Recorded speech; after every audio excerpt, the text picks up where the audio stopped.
para mí un placer estar con ustedes a través de la señal de UTV, el canal universitario de la cultura, en este espacio denominado Desde la Academia, mediante el cual estamos analizando los temas más importantes y relevantes del país. Hoy estamos con un analista muy reconocido en el país, se trata de José Filadelfo Martínez, y vamos a hacer un análisis del panorama que actualmente hay en nuestro país. Chepito, como yo cariñosamente le digo porque ya tengo algún tiempo de conocerlo, sea muy bienvenido a su programa y a la Universidad Nacional Autónoma de Honduras. Gracias, Franz, es un placer estar contigo. Ya días que no conversábamos. Te cuento que en este año creo que es la primera entrevista que tengo. He estado en la sombra, viendo cómo está el panorama, pero contento de encontrarte y poder dialogar sobre Honduras. Y yo le agradezco mucho esa deferencia hacia nosotros. Entremos de lleno, Chepito, y cuénteme, en términos generales, ¿qué puede analizar usted del panorama que vive actualmente en nuestro país? Bueno, primero, no hay que sorprenderse, ¿verdad? Honduras vive una crisis estructural de larga data, ¿verdad? Los problemas estructurales tienen ya mucho tiempo. Quizás aquí la primera lección es que el retorno de los civiles al poder, el retorno a la democracia que ocurrió en la década de 1980, a inicios de los 1980, y que generó expectativas de que el país iba a cambiar esta situación, no fue así, ¿verdad? La democracia no nos ayudó a resolver los problemas de Honduras. Por el contrario, se profundizó la pobreza, surgieron problemas como la violencia, ¿verdad? Que no teníamos antes de 1980 en los niveles en que ahora lo tenemos. Las ciudades han crecido mucho y el déficit en salud y en educación, la falta de empleo, siguen siendo los grandes problemas a resolver. El otro tema es que yo quiero verlo desde esta perspectiva, sin la pasión que generan las contradicciones políticas. Una primera lección que saco es que la crisis y este gobierno nos está demostrando fehacientemente que el tema de la reelección es un tema que le hace daño al país. Juan Orlando Hernández, por ejemplo, ilegalmente, de manera normal, logró reelegirse, logró violar la Constitución. Y cuando yo digo, bueno, violó la Constitución, nos metió en una crisis, ¿para qué? Para hundir más al país, para hundir al Partido Nacional y hundirse él mismo. Porque veamos dónde está. Entonces, y el discurso es que los presidentes necesitan más de 4 años para resolver los problemas estructurales del país. Juan Orlando Hernández los tuvo. El Partido Nacional tuvo 12 años en el poder y mira lo que nos dejó. Es decir, aquí tenemos una primera lección aprendida que es importante que lo pongamos en la mesa porque los políticos no quieren entender esto. Necesitamos entonces seguir con el esquema de la alternabilidad en el ejercicio del poder, que es un factor clave de la democracia.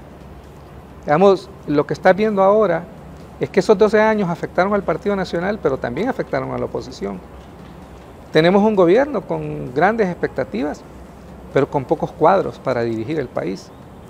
Es positivo, ves a ministros jóvenes, cipotes realmente, algunos de ellos, en las alcaldías hay muchos jóvenes, eso es bueno. Pero hay que decir que no saben cómo se administra la cosa pública, tienen que aprender. Y no saben no porque el partido, sino porque esos 12 años del Partido Nacional impidió que la oposición pudiera preparar sus cuadros. Que la oposición, porque no los tiene ni el Partido Liberal, ni no los tiene ahora libre. Entonces es algo muy importante que tenemos que tomar en cuenta, ¿verdad? Fuera de esas pasiones, entonces vienen los otros temas, pero yo te digo que una primera impresión es que sí hay muchas expectativas, pero una gran dificultad que tiene el gobierno de Libertad y Refundación es esto que te digo, ¿verdad? No estaba preparado para administrar la cosa pública porque no tiene el recurso humano, a pesar de que hay una gran presión de empleomanía, ¿verdad? De los activistas exigiendo chambas, pero esos activistas que te exigen un trabajo no están capacitados para ejercer un puesto público. Esos cuadros los tiene el Partido Nacional, ¿verdad? Que ahora están siendo desplazados, entonces esa es la otra lección, ¿verdad? Necesitamos mantener la alternabilidad en el ejercicio del poder, pero necesitamos construir una democracia que le funcione al país, ¿verdad? Y que no cambie como cada 4 años se está cambiando, que esas son las grandes debilidades que tenemos de ese sistema democrático que te digo que comenzó en 1980 y que después de casi 30 años nos está demostrando que necesita una reingeniería para poder trabajar en función de Honduras. Cuando usted me habla de la reelección, ¿cree que este tema todavía está a simple vista, está en la mesa? Yo creo que sí. Muchos políticos aspiran a estar más de 4 años en el poder y eso es una debilidad. Inclusive, probablemente, digamos, y ese es el otro riesgo que tenemos, es que no sea en función de las estructuras partidarias, sino en función de la visión de clanes, ¿verdad? Una cosa bien clara en este gobierno, por ejemplo, es que hay una familia muy poderosa, pero si te das cuenta, no solo es una familia, son varias familias las que hay en Libertad y Refundación. Eso no es bueno para la democracia, es contradictorio con la democracia. Entonces, necesitamos más construir partidos políticos, en el sentido clásico del concepto de partidos políticos, estructuras que disputan el poder, pero ahí está el tema de la reelección de por medio. Pero digo que es un buen momento para discutirlo y para decidir con base a la experiencia que tenemos, ¿verdad? De 12 años que demostró que la reelección solo sirve para crear caos. ¿Usted le ve un rumbo al gobierno actual? Por lo que te digo, yo creo que y no es un problema de Libertad y Refundación, es un problema de la oposición. Ellos digamos el discurso que tiene por encima es que son los 12 años de la dictadura. Yo no lo veo como dictadura, sino que son 12 años de un solo partido en el poder que rompió ese esquema que teníamos. Entonces, ahí Libertad y Refundación tiene una gran presión, no solo de su base, sino de toda la ciudadanía que quiere ver cambios positivos en la administración pública. Y Libertad y Refundación no tiene los recursos materiales, pero tampoco tiene los recursos humanos con la capacidad para hacer frente a estas expectativas. Ese es un gran problema, tenemos que tener paciencia. Por eso te digo, yo he estado evadiendo las entrevistas por esa presión de los primeros 100 días de gobierno. 100 días es muy poco tiempo para resolver un problema que se construyó en 12 años. Entonces quiero hacer este símil, ¿verdad? Es decir, y me sorprende que el gobierno se haya autoimpuesto el marco de dar un balance en 100 días. Creo que necesitamos más tiempo y las cosas van a venir cuando tengan que venir, porque se necesita que el gobierno termine de asentarse, se necesita que el gobierno tenga claridad de cómo va a cumplir con sus promesas de campaña, pero cómo va a hacer frente a problemas que no fueron promesas de campaña, pero que son problemas acuciantes del país, ¿verdad? Ves, por ejemplo, cómo tiene relevancia ahora el tema del combate a los carteles de la droga, ¿verdad? Hay una fuerte campaña en eso. Pero aparejado a eso, aparentemente hay un retroceso con el tema de la depuración de la policía. Porque es interesante, fíjate que el primer gran fracaso con la depuración fue de un gobierno liberal, con Gautama Buda Fonseca. Gautama quiso reformar la policía y vinieron los tribunales y le dijeron, no señor, usted no lo puede hacer. Y era evidente que Gautama tenía razón, eran policías corruptos. Pero no se hizo como la ley dice que se debe hacer. Y hoy, amparado en lo mismo, entonces aparentemente vamos a tener un retroceso. Pero la depuración de la policía que ocurrió en el gobierno anterior, y hay que decirlo también, yo creo que ese es el otro mensaje, porque se estigmatiza todo y se dice 12 años de la dictadura y todo fue malo. Y no todo fue malo.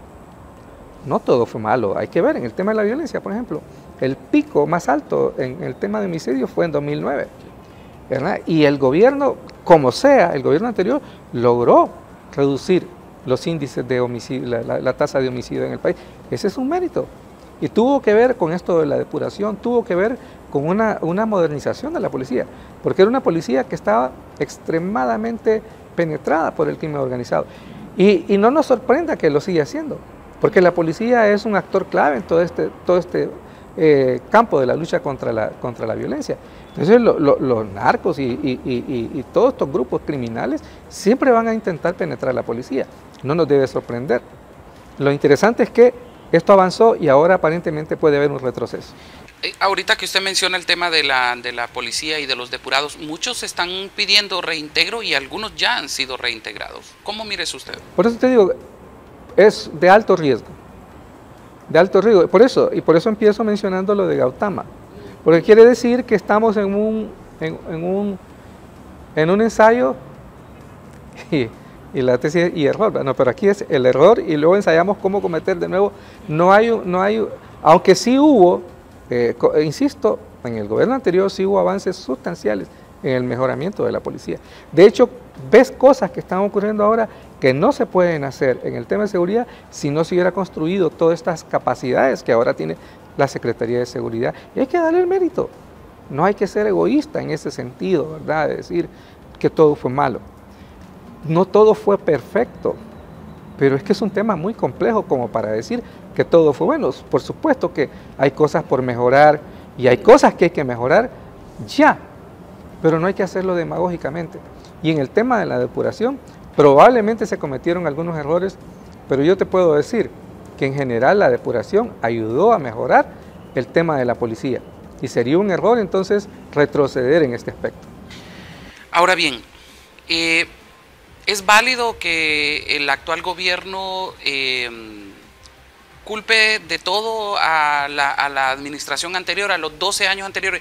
Le digo esto porque en varias cosas, por ejemplo, en el tema de los carburantes, que ya vamos a hablar de ellos también, en el tema de seguridad, en el tema de la administración del Estado, en el tema de corrupción, en todo esto señala pues los errores cometidos en la administración, en las administraciones anteriores, en los 12 años del Partido Nacional.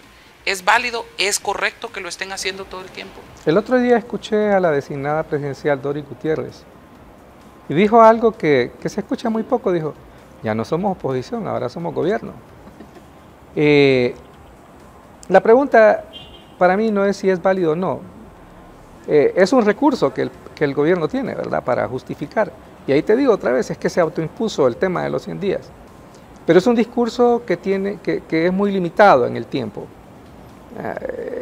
Funciona los primeros días, funciona en estos 100 días. Es decir, miren, no he hecho todo lo que prometí porque el gobierno anterior me dejó un desastre. Y ahí están las evidencias, ¿verdad? Tú puedes demostrar, este discurso tiene consistencia, ¿verdad? Hay elementos fácticos que te pueden ayudar a sostener el discurso. El problema es que lo que necesitamos no es excusas, lo que necesitamos es que el gobierno empiece a funcionar. Y yo converso con algunos de ellos y yo les digo, por ejemplo, en el tema de corrupción, evidentemente hubo abusos en corrupción en el gobierno anterior, pero hubo abusos, hubo intentos, por ejemplo el de la Maxi, y una lección aprendida con la Maxi es que no es fácil la lucha contra los corruptos, son muy poderosos, y el sistema, de la estructura de funcionamiento del gobierno, el sistema legal, tributa a favor de la corrupción. Cambiar eso no es comida de trompudo, no es algo fácil. Entonces, es una lucha que debe ser de los entes especializados, del Ministerio Público. Ahora tenemos una Secretaría de Transparencia, tenemos diversas estructuras. Hay que dejar que ellos hagan ese trabajo. Pero para mí es un error, y lo decía con unos amigos que cada ministro empiece en su ministerio a una lucha contra la corrupción. Porque la principal tarea que tiene un secretario de Estado, obviamente sin dejar de identificar corruptos, ¿verdad?, porque ahí están y generan problemas, pero su principal tarea es hacer que funcione su ministerio, que la Secretaría de Trabajo cumpla su papel en el ámbito laboral, que mi ambiente y el ICF, con quienes trabajo más o menos cerca, empiecen a trabajar en el tema de detener la deforestación y contribuir a la reforestación del país, porque eso es un problema grave en el país, ¿verdad? No tenemos agua en gran medida porque hemos destruido los bosques. Entonces el ministro de ICF, el ministro de Ambiente, no pueden estar concentrados en buscar un corrupto, sino tienen que concentrarse en cómo reactivar el trabajo del gobierno para recuperar el tiempo perdido en proteger el medio ambiente, en recuperar el medio ambiente, en recuperar los bosques. Y así en cada ministerio. La principal tarea que tienen los secretarios de Estado es hacer que el Estado funcione a favor de la ciudadanía, en función de todos nosotros, apegado a la ley. Y la lucha contra la corrupción, que la hagan los entes especializados, porque necesitamos aquí resultados concretos. no discursos, sino, bueno, un corrupto que vaya a la cárcel, pero además de que va a la cárcel, que devuelva lo que se robó para que el Estado pueda funcionar. Así de sencillo. Han hablado también en el tema de la lucha, el combate a la corrupción, y hablan del tema de la impunidad. Es destituyendo al fiscal general y a la actual Corte Suprema de Justicia. Bueno, desde el Congreso Nacional hemos visto esto. ¿Usted cómo lo analiza? No es un problema de Libre. Creo que tiene que ver más, y son de las cosas que yo más veo, si hablamos de refundación, y no va a ser fácil, porque lo que hay que cambiar es el esquema. Mientras existan mecanismos para que desde el Ejecutivo o desde el Legislativo se controle la Corte Suprema de Justicia, difícilmente vamos a avanzar. Hemos tenido una Corte Suprema de Justicia que no ha actuado con la debida independencia frente a los otros dos poderes del Estado. Y ahora se está hablando de cambiarla precisamente por eso. Pero se está hablando de cambiarla para que siga una Corte que ahora funcione en interés de este Ejecutivo. Y ahí está el problema. Necesitamos una Corte Suprema de Justicia realmente independiente. Y ese debería ser el debate. Y no hay fuerza en el Congreso. Fíjate que es interesante. No hay fuerza en el Congreso capaz de romper con ese esquema. Esa es mi gran preocupación. Porque las fuerzas en ese sentido no están equilibradas a favor del cambio. Están en favor de la continuidad del esquema que implementó. Yo creo que esa es la otra. Yo, más que ver al Partido Nacional como una narcodictadura, aunque habían problemas de narco, no quiero decir, y de corrupción, yo creo que hay un montón de lecciones aprendidas para este gobierno, de lo que no se debía hacer. Porque la tentación y la posibilidad de que Libre gestione la cosa pública por más de un periodo es altamente probable, por lo menos ahora. Que es probable que se reelijan y pueden estar 8 años en el poder. Pero si el sistema que llevó al Partido Nacional a la situación en la que ahora se encuentra, a destruir la institucionalidad del país, no cambia, Libre corre el mismo peligro y no está vacunado contra los virus de la corrupción. El virus de la ineficiencia pública no está vacunado. Y es más, el riesgo es alto por lo que te mencionaba anteriormente, porque sus cuadros son jóvenes, son inexpertos. Entonces yo creo que eso hay que intervenir, y eso mismo pasa con el Ministerio Público. Tenemos un Ministerio Público que francamente ha actuado en función de lo que la Embajada de Estados Unidos ha pedido que se haga, y en función de lo que venía desde el Poder Ejecutivo. No tenemos un Ministerio Público independiente y hay que trabajar fuertemente por eso. Ha llegado el momento, porque la ley así dice que tienen que cambiar, ¿eh? Y ojalá que el debate sea en torno a eso, a que tengamos un Ministerio Público independiente, pero de verdad independiente, y que tengamos una Corte Suprema de Justicia independiente y que pueda aplicar justicia de verdad. ¿Y el Partido Nacional, qué futuro le mira a usted? Por ahora, y me cuesta decirlo, lo conversé allá por 2008 con un buen amigo que ya no está en el país. Y en el 2008 barruntábamos la crisis de 2009 y él me decía, el gran perdedor de la crisis de 2009, por eso te lo relato, va a ser el Partido Liberal. Y él me decía, en ese momento, teníamos el debate y él decía, pues que se pierde el Partido Liberal, si es uno de los dos partidos tradicionales. Esa era en aquel momento mi visión equivocada. Y él me dijo, no, me dice, va a ser una gran pérdida para la democracia hondureña.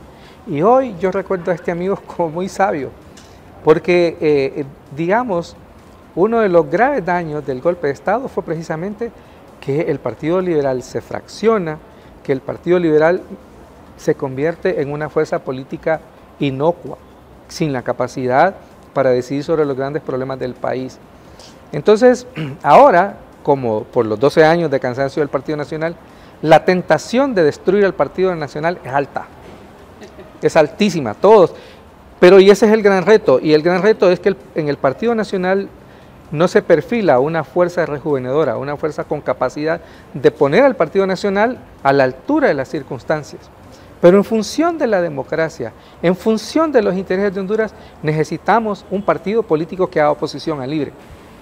¿El Partido Liberal usted no lo mira como oposición? No, es que no está haciendo oposición y no tiene la capacidad. Y el Partido Nacional, si logra Si logra renovarse, puede hacerlo. Y fíjate que te lo digo a mi edad, y por eso me retrotraigo al 2008. Porque voy a aparecer así como alguien que está apelando como cachureco por el Partido Nacional. Y no me importa decirlo, pero en función de la democracia necesitamos partidos políticos que hagan oposición. Y el Partido Nacional está en la lista. Lo que no necesitamos es el Partido Nacional que gobernó los últimos 12 años. Eso sí, y esa es mi preocupación, porque tú ves que ahora hay un comité en el Partido Nacional, pero son los mismos queriendo vendernos una manzana podrida, y ahí está el gran dilema, ahí está el gran problema. Pero que se necesita un partido que haga oposición, y fíjate que si se logra conformar un partido, uno de los principales beneficiados va a ser el gobierno de Xiomara Castro, porque el gobierno de Xiomara Castro necesita una posición inteligente, proactiva, que le ayude a gobernar. ¿Y el papel que ha estado jugando en el Congreso Nacional, cree usted que sí es de oposición? Porque, bueno, básicamente han estado en dimes y diretes entre los diputados de Libre, los diputados del Partido Nacional. ¿Pero cree que sí están haciendo una verdadera oposición? No, por ahora no hay oposición. No, lo que ahora hay, pero te digo, todos de distinta manera teníamos expectativas, ¿verdad? Y el Partido Nacional, ese es el gran riesgo, que el Partido Nacional está con la cabeza agachada sin entender qué es lo que está pasando y sin ver la oportunidad. ¿Y con algún líder? ¿Le ve algún líder? No, por ahora creo que no. Y por eso las señales que vienen son estas que te mencionaba, ¿verdad? Es decir, un maquillaje muy suave. Y el Partido Nacional que necesita el país requiere de una transformación profunda. Y si no lo hacen, les puede ocurrir algo peor que al Partido Liberal. Y eso va a dañar al país. Porque entonces Libre, por eso te menciono, ese es el gran riesgo, Libre va a quedar solo, como quedó el Partido Nacional en estos 2 años. Y como no está vacunado contra los mismos problemas del Partido Nacional, le puede ocurrir lo mismo. Para mí ese es un gran desafío. ¿Y Salvador Narrala no podría convertirse en oposición en algún momento? Ojalá que no. ¿Sí? ¿Por qué? Pues por las evidencias. Ha fundado, no ha construido, pero ha fundado 2 partidos y uno no ha desaparecido por obra y gracia del Espíritu Santo. Y el otro partido que tiene ahora es un partido que generó expectativas, pero que está defraudando a la mayoría de la población. No saben cómo comportarse, cómo distanciarse de Libre y tener una agenda constructiva. Este tema de la elección de la presidencia del Congreso los desgastó, pero sobre todo los desmovilizó, porque desde mi perspectiva, Partido Salvador de Honduras no entiende qué está pasando, ¿verdad? Y creo que el Partido Honduras necesita un liderazgo más consistente que el que hasta ahora Salvador Narrala le ha ofrecido al país. Lo siento por Narrala. No, pero, o sea, es que aquí la realidad hay que decirla, ¿no? Y es mejor una realidad clara que una mentira disfrazada, ¿no? Y en el tema económico, ¿cómo mira la situación? Le pregunto esto por el hecho del incremento exagerado en el precio de los carburantes, los precios de la canasta básica se dispararon, y una serie de circunstancias. Hay bastantes protestas por todos lados, de mucha gente inconforme con algunas cosas, exigiendo aumentos, exigiendo pagos, y toda una maraña que se ha soltado en ese aspecto. ¿Cómo mira este tema económico usted? Y otra vez, dicen que volver hacia atrás no siempre es bueno, pero yo viví, por ejemplo, los años del gobierno de Suazo Córdoba y de la gestión del desaparecido general Álvarez Martino. Era un gobierno muy represivo. Fue la época de los desaparecidos. Pero es interesante, secuestraban a los dirigentes, los desaparecían, pero hubo movimiento de oposición, movimiento social, hubo protestas, hubo todo. No logró Álvarez Martínez hacer desaparecer el movimiento popular. Y es interesante, en el gobierno de Juan Orlando Hernández no tuvimos, hay que decirlo francamente, aquí se respetó la oposición, aquí todo el mundo criticó al Partido Nacional. Lo siento, pero aquí se podía decir y uno escuchaba cualquier cantidad de barbaridades. Sin embargo, no hubo tomas. A mí me llama la atención, ¿verdad? Que no hubo tomas. Viene, gana Libertad de Refundación, ni siquiera ha tomado posesión la presidenta Castro y empiezan las tomas. Yo no entiendo eso, ¿verdad? Cuando se supone que es un gobierno que está afín al movimiento popular, creo que el gobierno se merece una oportunidad, ¿verdad? La situación es muy compleja. Efectivamente, el tema de los combustibles no es culpa de nosotros, hay una guerra allá en Europa que está afectando. Y el tema del petróleo, porque como somos en una economía que depende mucho del consumo de petróleo, entonces tiene impacto en todos.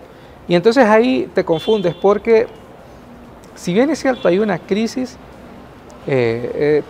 también hay caos. Y en el caos todo el mundo quiere llevar agua a su molino, ¿verdad? Entonces, a veces yo no entiendo tanta protesta, fíjate, y me pregunto cuáles son genuinas y cuáles son creadas en función de generar un ambiente de zozobra en el país, que no es bueno, que no es bueno. Honduras necesita reactivar su economía. La presidenta ha mandado mensajes en ese sentido interesantes, y de hecho en su gabinete tiene personas que pueden dialogar con el sector privado.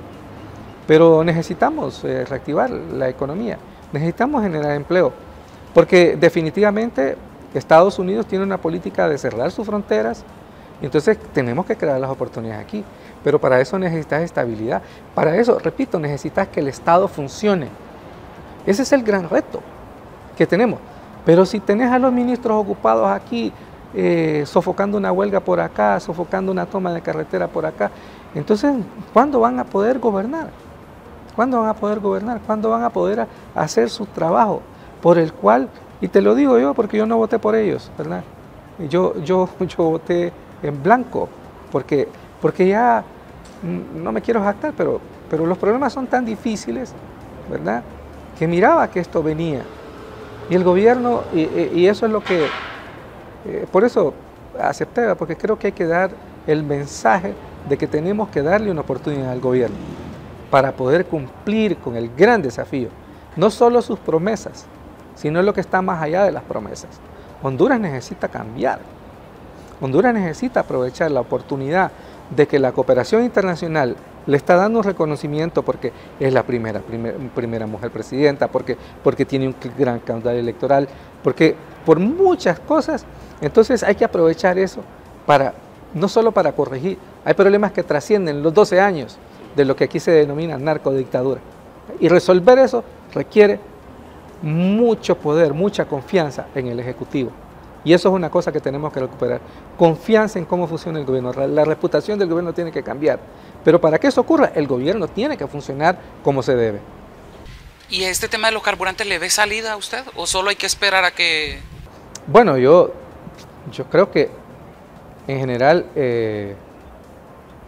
por eso te digo, hay mucha demagogia, pero hay que pensar en algunas políticas que vengan desde el gobierno para incentivarnos a ahorrar combustibles, por ejemplo, ¿verdad?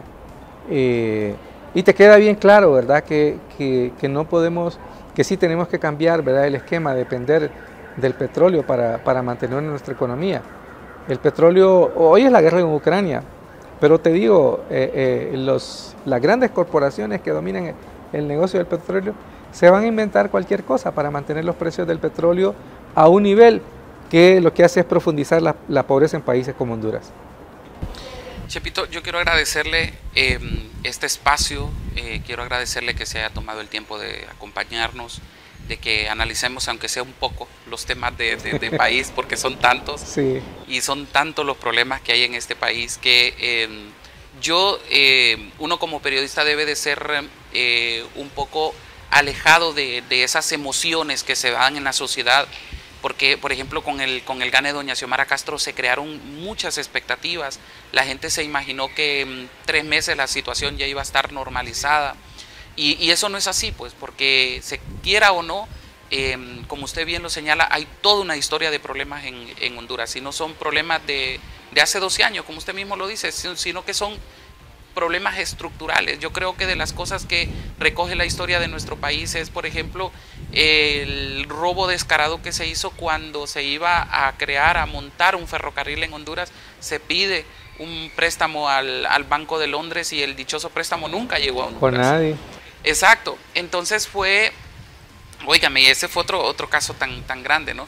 Entonces uno queda pensando, ¿no?, en que esos son cuestiones que tienen raíces profundas y que no va a ser de la noche a la mañana que se van a crear.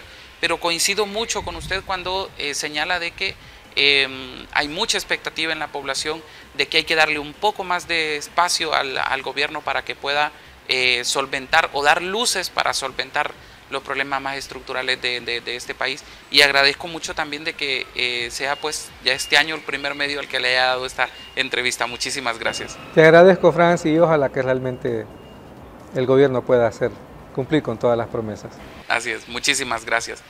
Gracias a todos ustedes que nos acompañan siempre a través de UTV, el canal universitario de la cultura. Les recuerdo nuestras redes sociales, aparecen en la parte baja de su pantalla. Ahí usted puede dejarnos sus comentarios, sus preguntas y sus respuestas también sobre lo que ocurre en nuestro país y cuál puede ser ese aporte importante que incluso la máxima casa de estudios del país puede hacer a la nación. Gracias por haber estado con nosotros, los invitamos para la próxima emisión.